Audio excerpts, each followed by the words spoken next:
I had the opportunity to travel from Dallas to Orlando again recently, and flying is usually pretty smooth going, but in this case, I was getting a little worried. People were boarding, and I still didn't have a seat assignment yet. It all worked out, and I was off to Florida. Hi, this is Scott with Dallas Sound Guys, and I appreciate you taking the time to check out my channel. I have an AV production company in Dallas, Texas, but get to travel everywhere helping clients sound their absolute best. The history with this client is a long one. It starts 20 years ago with a sister organization of theirs that covers 13 states in the Southeast. Over time, many of the individual states came to us for help, and this event is for the Florida client, and this was our 7th year with them. This event might normally have been a 2 or maybe 3-person show, but we had 4 people, so stay with me on this description. John and Margaret flew in from Wisconsin. Andy drove the equipment in, and the 4 of us loaded in, set up, but then John had to leave for another event. So 3 of us ran the event, except for on the 3rd and final day. Andy had to fly out to help John with the other event, and this is why we had 4 people, so that Margaret and I could stay and finish day 3, strike the set, load the trailer, take it to the airport, and park it so that Andy could fly back in, pick it up, and drive home. Got all that? So the load-in was really simple. This was our 2nd time at this venue with this client, and we were here not last year, but the year before. The conference center has 2 different ways you can load in. The larger cases are on wheels, so by putting 1 or 2 smaller items on each case, we just wheel it all in. The setup was pretty standard. We set up the 16 by 9 foot video screen first, since everything else has to be placed according to that. With the screen up, everyone got to work on different parts of the show. Margaret set up all the pipe and drape. I got to work on the PA system as well as power. John set up the projector and all things video. We had plenty of time on this setup day since general session wasn't until the next day. We did have 3 breakout rooms to set up about 100 yards away on site, so they were actually our first bit of action. But each breakout room was simple. A screen, projector, and whatever power and HDMI cables were needed for each presenter's laptop image to go to the screen. We had audio ready if anyone had a special request for it, but that wasn't the case as the rooms were small. Back in the main general session room, I couldn't get the PA to make sound, and since that's what it's there for, that's a problem.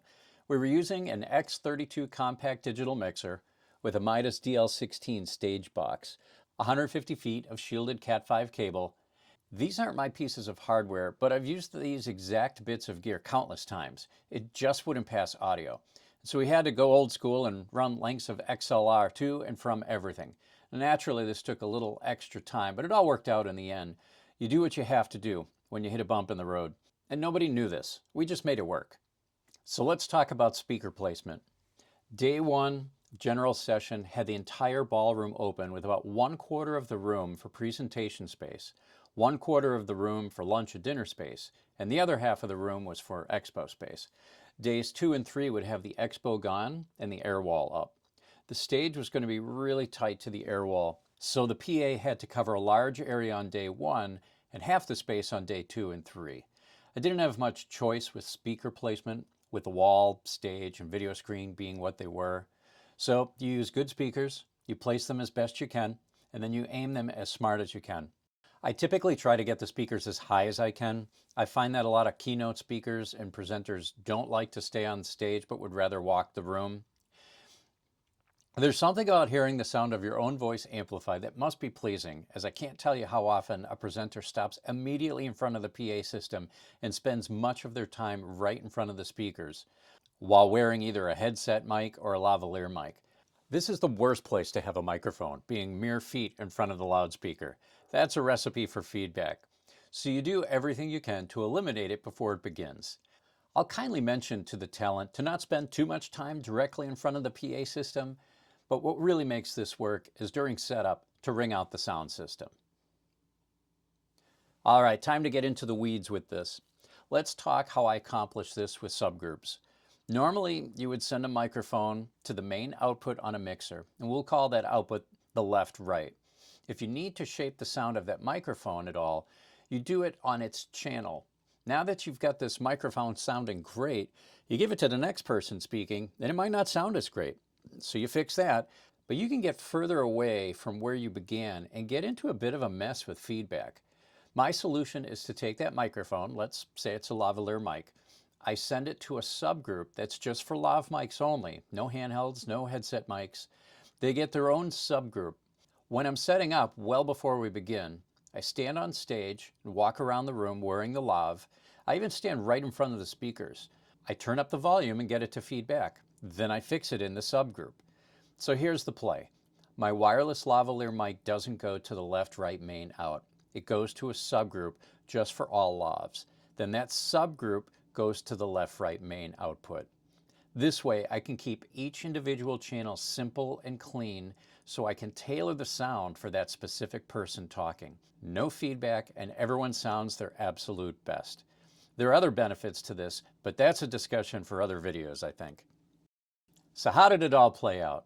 I have all these strategies in place, but what happened when the rubber hit the road? Everything was fantastic. The headsets, the lavs, the handheld mics, they all sounded really, really good. Everything that was spoken was loud, clear, and received by the audience.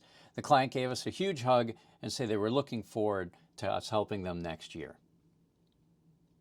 All that was left was to strike the set, load the trailer, clean up, and get to the airport. It just takes time, wrapping cables, folding drape, and of course putting away the video screen. That's always the thing I'm glad to get done. We were fortunate to have only needed one screen. When there's 4 screens involved, well, there's more people to set them up and tear them down. You just kind of look at it and say, okay, let's get this done. Margaret and I got to the airport with plenty of time to spare. My flight was a couple of hours after hers, so I had 4 hours to lounge around and relax. Both our flights were delayed by an hour or so, which gave me even more time to just sit back and think about the show. But it was certainly great to get back home eventually. So let's wrap up this video event. What went great?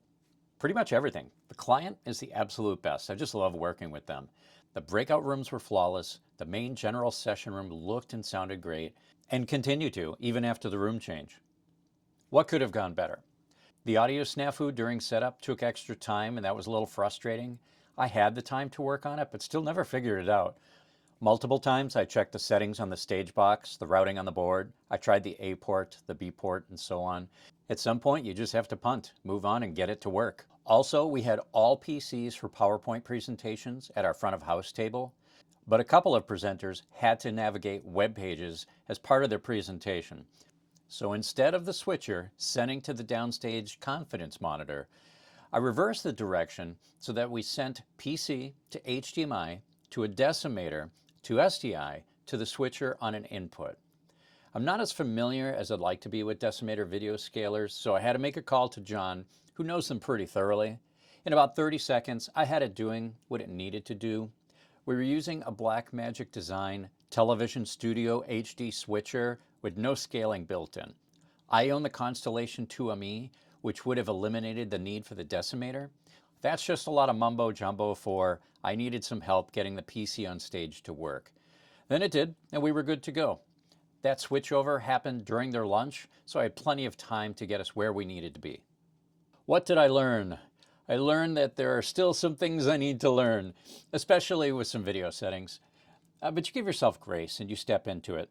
I remember a dozen years ago when I first used a digital soundboard. That took a lot of time and experience to get the hang of. Now I don't even think about it. It's the same with video, lighting, and everything else. Eventually, you learn everything that you need to know. What will I do different next time? I think we had all of our bases covered. From our planning conversations, we didn't expect to need a laptop running a presentation on stage. Do you set it up when you know you're not going to need it next time? Well, yeah, maybe, maybe not. You just keep an open dialogue with all people involved about your next few steps. If someone has a special need or request, you do everything in your power to make it happen. Slow down, give yourself time to do it right, and get them to look and sound their best. And lastly, some fun highlights.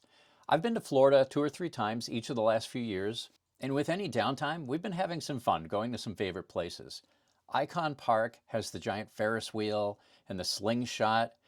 Now, I didn't do this, but John and Margaret had a blast. Plus, we had some good dinner there as well, after the slingshot. We also discovered a new favorite restaurant that's kind of hidden at Disney Springs. We ate there twice. And of course, we stopped at Edison at Disney Springs as well. Something refreshing to drink to celebrate a job well done and some good friends. Thanks for spending a little time with me as I share this latest event with you all. While I'm working, I don't always think to pull up my phone to video the intricacies of what's going on. I'll do better with it as time goes on, so there's plenty to see while I'm describing what happened. And we'll see you all in the next one.